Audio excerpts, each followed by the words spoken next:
Environmental awareness and concern. Environmental awareness and concerns are very important to understand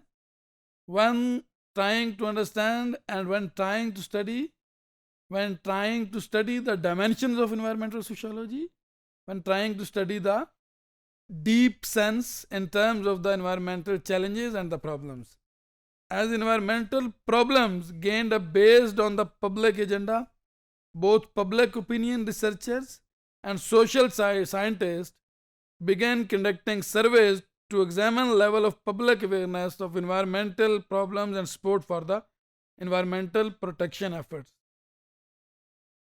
Environmental damage किसी भी society में जब होता है, it is very important to understand. अगर किसी जगह पे environmental इश्यूज एंड प्रॉब्लम्स हैं, सोसाइटी में अवेयरनेस ही नहीं है, लोगों की अंडरस्टैंडिंग ही नहीं है कि इससे क्या डैमेज हो रहा है, उन अवेयरनेस को स्टडी करना,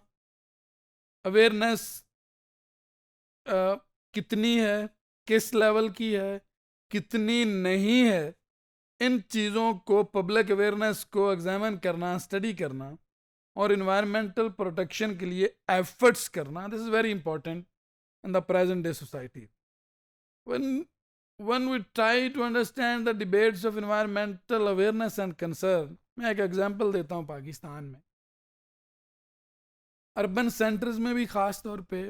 और रूरल सेंटर्स में हम जाएं, स्ट्रीट्स में जो डल्टी वाटर है, वेस्ट वाटर है, वो बह रहा होता है, रुका होता है, कहीं को सीवर की लाइन टूटी होती है, ड्रेन जो गंदे पानी वाली नाली है वो टूटी होती है, पानी जमा हुआ होता है और वो हफ्तों महीने और बहुत से केसेस में सालों वो जमा रहता है और लोगों को अवेयरनेस ही नहीं होती कि इसकी वजह से कितना बड़ा डिज़ास्टर हमें आ सकता है, कौन कौन सी डिजीज़ लग सकती हैं, हो सकता है वहाँ मच्छर पलते हों, उनसे मलेरिया होता हो, उसकी स्मेल से कोई टीबी, या वहाँ से वाटर डर्टी होता हो, टीबी हो सकती हो, वहाँ पे टाइफाइड हो सकता हो लोगों को, क्लीन वाटर ना मिलने की वजह से जो वाटर को एक ख़राब करेगा, जो सीपेज होगी, वाटर जज्ब होगा वो गंदा ज़मीन में, और उसकी वजह से जो लोग पानी पीते हैं निकाल के, रोज़ वहाँ से गुज़रते हैं, बच्चे वहाँ खेलते हैं, वहाँ पे मुख्तलिफ़ तरह की जो बीमारियाँ पैदा होती हैं, वो सारी चीज़ें के बारे में अगर किसी कम्युनिटी को अवेयर ही ना किया जाए तो कभी भी विन विन सिचुएशन नहीं आती. एंड पाकिस्तान के कॉन्टेक्स्ट में ये बहुत बड़ा प्रॉब्लम है. अगर पाकिस्तान के आप देहातों में जाएं तो वहाँ देहात के दरमियान में, साइड पे, सेंटर में जो गंदे पानी के बहुत बड़े बड़े जोहड़ होते हैं, वेस्ट वाटर के पाउंड्स होते हैं, जिन्हें बहुत बड़े बड़े जोहड़, बहुत बड़े बड़े तालाब होते हैं जिनमें सीवर का, गटरों का जो वेस्ट वाटर है वो जाके इकट्ठा होता है और वहीं खड़ा रहता है और सालों खड़ा रहता है, उससे ऑड स्मेल, बदबू पैदा होती है, बच्चे आसपास खेल रहे होते हैं, हेल्थ के लिए वो डिजास्टोरियस एक सिचुएशन क्रिएट कर रहा होता है. ऑन अदर साइड जो आपकी एयर है उसे पोल्यूट कर रहा होता है, ग्राउंड वाटर को पोल्यूट कर रहा होता है, क्योंकि हर टाइम ग्राउंड वाटर में वो मिक्स होता है क्योंकि वो जज़ब हो रहा होता है. So to try to understand awareness level of communities in terms of the environmental understanding and in terms of the protection of the environment, communities कैसे सोचती हैं उसको अंडरस्टैंड करते हैं, करना भी environmental sociology का बहुत बड़ा कंसर्न है. Post materialism, value orientation that emphasizes self expression and quality of life over economic and physical security. जो पोस्ट मटेरियलिज्म है, जो मटेरियलिज्म की डिबेट्स हैं जिसमें क्वालिटी ऑफ लाइफ पे कंप्रोमाइज़ करके कैपिटल इकट्ठा किया जाता है,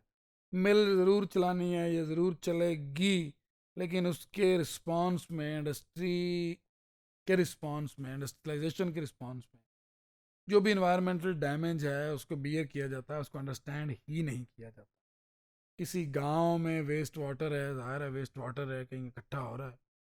अवेयरनेस नहीं है, सेंसिटिविटी नहीं है कि इसको भी, इस चैलेंज को भी एड्रेस करना है। वेस्ट वाटर प्रोड्यूस करते जा रहे हैं। तो जो मटीरियलिस्टिक कॉन्टेक्स्ट है उसको अंडरस्टैंड करना, that is also important in environmental sociology. These studies challenge the notion that concern for environmental protection is a post-materialist value that emerge only when nations become relatively affluent and citizen basic needs are reasonably well met. जो materialism की debates हैं वो कहते हैं कि environmental issues भी बड़े important हैं, लेकिन जो मटेरियल नीड्स हैं लोगों की, लोगों को उनका घर देना, लोगों को उनका रोज़गार देना, इंडस्ट्रियल प्रोडक्शन होना, ये सब कुछ ज़्यादा ज़रूरी है। बाकी इन्वायरमेंटलिज्म की जो डिबेट्स हैं ये भी इम्पोर्टेंट हैं, अच्छी हैं, लेकिन लोगों को सबसे पहले उनकी मटेरियल नीड्स को देना ये ज़्यादा ज़रूरी है। लेकिन इन्वायरमेंटल सोशियोलॉजी में जब लोगों को अवेयरनेस दी जाती है, उन्हें सेंसिटाइज किया जाता है, तो उनको उनकी मटेरियल सेंस से ऊपर लेके आना, उन्हें बताना कि material things are important but environmental concerns are more important than the material things. Although the above studies have provided useful information on the distribution and evolution of environment, जो studies हैं materialism की, post materialism की, still sociologist contribution have been developed of a norm activation model of environmental concern and behavior clarification, attitude, behavior, relationship in the environment will depend. But still materialism अपनी जगह पे, उसकी debates अपनी जगह पे, development की सारी चीज़ें अपनी जगह पे, जो नॉर्म्स अपने एटीट्यूड में अच्छी नॉर्म्स और बिहेवियर्स, नॉर्म्स और वैल्यूज़ प्रमोट करना सोसाइटी में कि इन्वायरमेंटल डैमेज के लिए अंडरस्टैंडिंग हो, ऐसी नॉर्म्स और वैल्यूज़ हों जिससे इन्वायरमेंटल डैमेज ना हो। Environmental concern in term of behaviour, human attitude ऐसा हो कि वो इन्वायरमेंटली सेंसिटिव हो। Clarification of attitudes and behaviour relationship in the terms of environmental domain, environmental domain में ह्यूमन एटीट्यूड और बिहेवियर ऐसा हो कि उनको इन्वायरमेंटल इश्यूज़ की अंडरस्टैंडिंग हो और अकॉर्डिंगली वो रिस्पॉन्ड भी कर रहे हैं। The creation of comprehensive value believes norms theory of environmental attitudes and activism. देखिए किसी भी सोसाइटी में जो इन्वायरमेंटल डैमेज है उससे रेलेवेंट जो प्रॉब्लम्स हैं, वो डिजीज़ हैं, वो डिस्ट्रक्शन है, वो डर्टी इन्वायरमेंट है, उस पे ओवरकम नहीं किया जा सकता जब तक लोगों की वैल्यूज़ और बिलीव्स में वो चेंज पैदा ना की जाए